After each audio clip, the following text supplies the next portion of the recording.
Well, we have reached the end of yet another season full of buffoonery, and it's time to quickly go over the said season and answer the question of who should win Some Stars 5. If you're new here, let me briefly explain the 3 criteria that we will be looking at to answer the question. The first one is simple. At the end of the competition, who has the best track record? This is the point system in place. As you can see, no points are awarded for winning a lip sync, because then the maximum amount of points, sans the minis, which are just bonuses, earned each episode would fluctuate. Furthermore, since the winner of each week lip syncs against a queen that isn't even in the competition, it wouldn't make sense for that to affect the competition too much. And with them winning the lip sync, they only earn the privilege of eliminating someone, and then also they earn some money. However, and since there is also the whole new twist, I have kept track of how many lip syncs were won or lost and how many votes against them each queen got. These might come in handy. Another thing to mention is that in episodes 5 and 6, everyone but the winner was eligible to be voted for reasons that we will discuss when I do the full review of the season. But that was complete stupidity. On one hand, because it just doesn't make sense to have, by the end, only one queen with a PP score over 3, and also because many queens' almost perfect runs were hindered by it for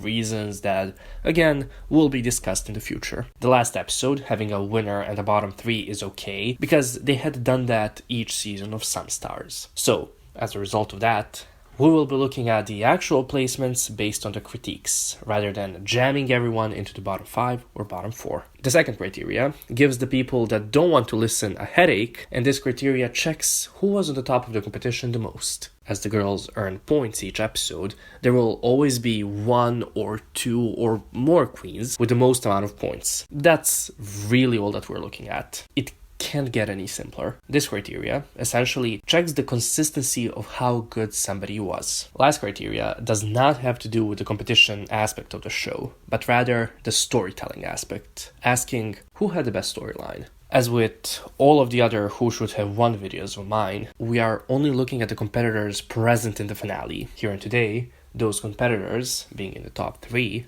are Jujubee, Miss Cracker, and Shea Coulee. Who had the best track record? Well, let's first establish each of the top 3's rightful placements in episode 5 and 6. First, for Jujubee in episode 5, the Snatch Game of Love episode, given that she did really well and got positive critiques, but was not chosen as one of the winners of Snatch Game of Love, and with this being the top 6 episode, with 2 out of the 6 possible placements being occupied by the 2 winners, the highest Jujubee can be placed is safe. In episode 6, it was between her and Shea to see who would be high and who's safe, because they got more or less the same amount of positive and the minimal amount of negative critiques. I marked Jujubee as safe, solely because we know that Shea helped Cracker and her in the workroom. Miss Cracker, for the Snatch Game of Love, is in the bottom 2. And, much like Jujubee, she reached the top 3 with only 1 legitimate bottom placement. She was up for elimination in episode 6, where, as I have already said, she was high. With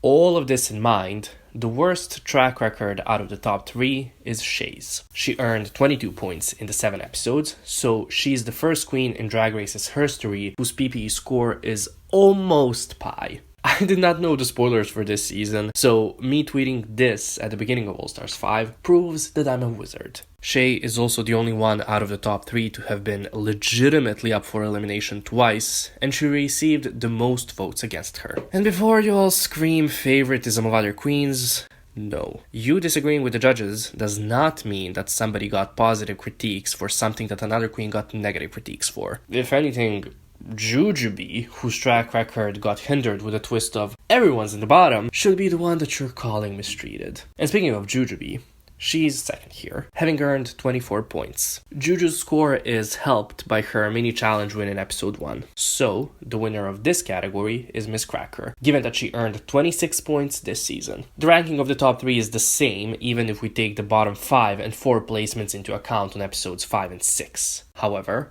and as you can see, then the margin between the winner and the other 2 is much larger. Next up, who was on the top of the competition the most? Again, we're looking at the fair placements rather than the bullshit twist placements. But the latter outcome will be mentioned later too. The top 3 and one more queen, at one point or another in this season, were the best contestants. But only one was that for more than one episode. Who could it be? So firstly, and more obviously, India Fair was the top of the competition in episode 1, given that the judges gave her the win that week. Next, in episode 2, there were actually 3 queens with the same amount of points. Blair, Juju, and Shay, all with 8 points. But given the fact that Blair and Juju had that little push with the mini challenge win in episode 1, I marked Shay as the top of the competition in episode 2. And who's the third queen that was on the top only once? Well, it's Miss Cracker, given that she only surpassed Jujubee's score in the last 7th competitive episode. So yeah, Jujubee dominated the competition in episodes 3, 4, 5, and 6. And we could include episode 2 alongside Shay and Blair, but for the sake of having only one queen be the top of each episode, let's leave it at this. Thus, Jujubee is the winner of the second category.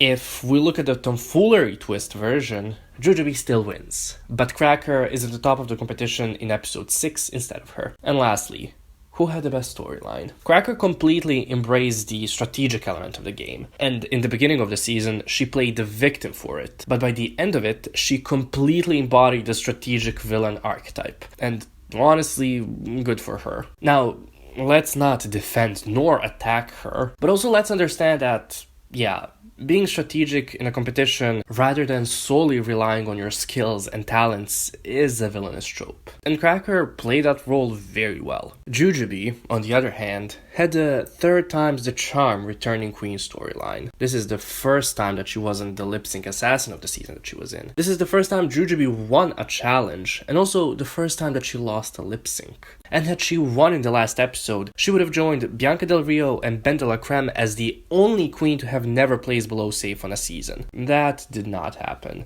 but she was really close to it. So now, Jujubee's in the finale again, and she could have the best storyline if she wins. Shea Couleé's storyline has to do with her season 9 loss, and how she struggled with it, and how she had trouble getting over it. Of course, none of this was helped by the insensitive fans, but that's a story for another day about people not being raised right. Her story was made even harder for her because of everything that happened in her family, which I don't want to talk about at large because it is a private matter, but I just want to throw it in there as a reminder that we were told that in the season. So yeah, out of the 3, I'd give the edge to Shay. Much like on season 3, each one of the top 3 won one of the categories, so we have to look at other things. First, the rule of being up for elimination more than once and not being able to win does not really apply on some star seasons, just because of the times when, if you're not a winner, or not in the top, you're in the bottom. Taking away those instances, Cracker was once up for elimination, Jujubee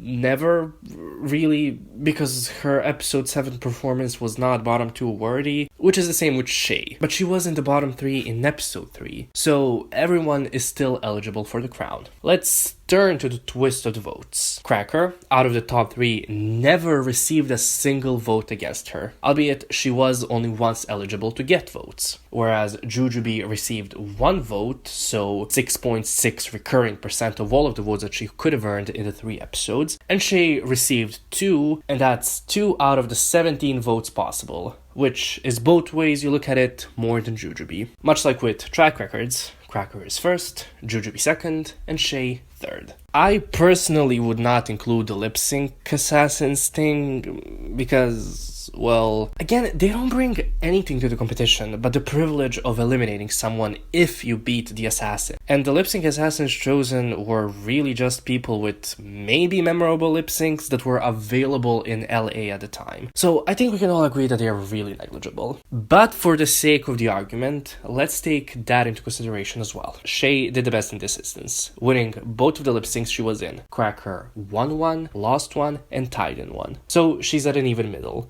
And Jujubee lost her only lip sync. Tallying up all of the 5 things that we looked at here, that we based on what the show presented to us with the twists and the format that they determined, what you see here is maybe a lot. DM me on Twitter or on Instagram if you want to see the full picture and if you actually want to see the math that I did for it. As you can clearly see, Miss Cracker should win season 5 of Some Stars. But let's be real, she won't. And we all know why. That's it.